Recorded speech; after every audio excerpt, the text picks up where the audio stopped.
இந்த பகுதியில். ஐயோ, அது என்ன? நானே தங்களிடத்தில் கேட்க வேண்டும் என்றிருந்தேன். என்னை நீ என்ன கேட்க வேண்டும் என்றிருந்தாய்? அது உனக்கு எப்படி தெரிந்தது? 22ஆம் அத்தியாயம். மகிழ்ச்சியும் துயரமும். Please support, subscribe, like and share. Thank you.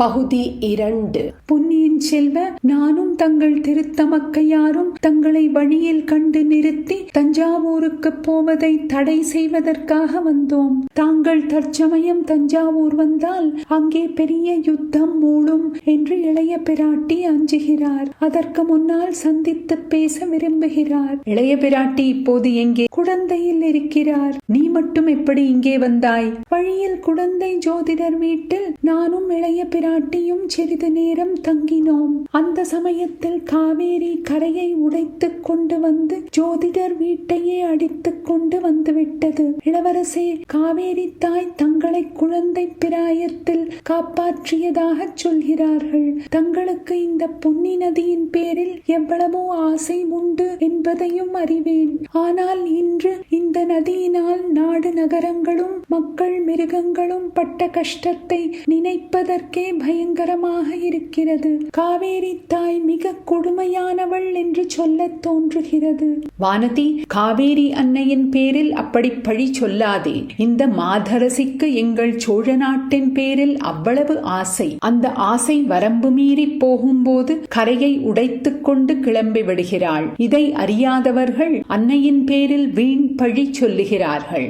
ஏன், கரையை மீறிக்கொண்டு வருவதற்காக சமுத்திரராஜன் பேரில் கூட சிலர் குறை சொல்கிறார்கள். ஆனால் பூங்குழலி அப்படி கடலரசன் பேரில் குறை சொல்ல மாட்டாள் என்றார் இளவரசர். மன்னியுங்கள், நானும் இனி காவேரி அன்னையின் பேரில் குற்றம் சொல்லவில்லை. நானும் தங்கள் தமக்கையும் குடந்தை ஜோதிடர் வீட்டில் இருந்தபோது திடீரென்று காவேரியின் ஆசை பொங்கி பெருகிவிட்டது. தங்கள் தமக்கை முதலியவர்கள் ஓடிப்போய் கோவில் மண்டபத்தின் பேரில் ஏறிக்கொண்டார்கள்.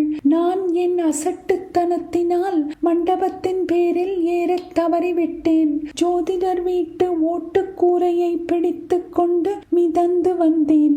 உன்னை காப்பாற்றுவதற்காக பூங்குழலி படகில் ஏறிக்கொண்டு வந்தாளாக்கும். அழகாய்த்தான் இருக்கிறது. உங்கள் இருவரையும் சேர்த்து இந்த கஜேந்திரன் காப்பாற்ற வேண்டியதாயிற்று.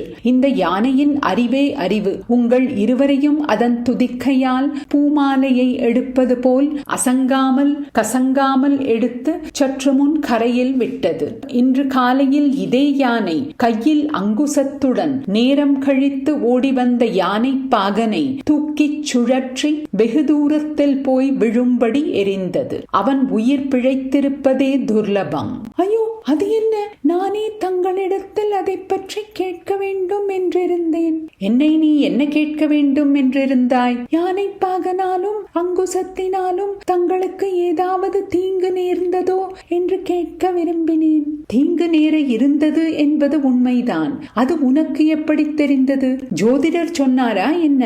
அந்த பித்து இளைய பிராட்டிக்கு இன்னும் போகவில்லையா? அடுத்த பகுதியில். என்ன? யார் சொன்னார்? நாங்கள் ஜோதிடர் வீட்டில் இருந்தபோது திடும் பிரவேசமாக அவர் உள்ளே நுழைந்து வந்தார். தங்களுக்கு வரக்கூடிய ஆபத்தை பற்றி சொன்னார்.